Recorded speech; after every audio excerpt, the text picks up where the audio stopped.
முருகா சரணம். வேலும் மயிலும் சேவலும் துணை. அனைவரையும் முருகன் காக்க வேண்டும்.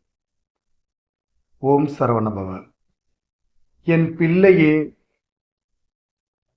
உன்னிடம் அகங்காரமாக நடந்து கொண்டவர்கள் யாராக இருந்தாலும் அவர்களுக்கு நான் பாடம் புகட்டுவேன். தவறை உணர வைப்பேன்.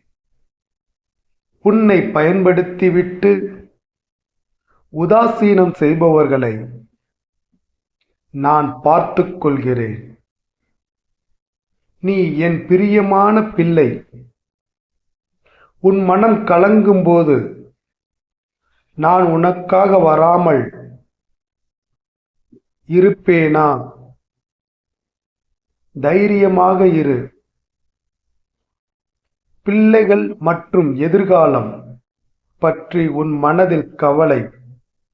அதற்கு தீர்வு கிடைக்கும்.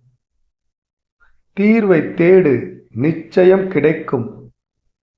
ஆலயத்திற்கு வர முடியாமல் தடங்கலாக இருக்கிறதே என்று வருந்துகிறாய். உன் பிரச்சனைகளை தீர்த்து உன்னை வர வைப்பேன். தைரியமாக இரு. நல்லதே நடக்கும்.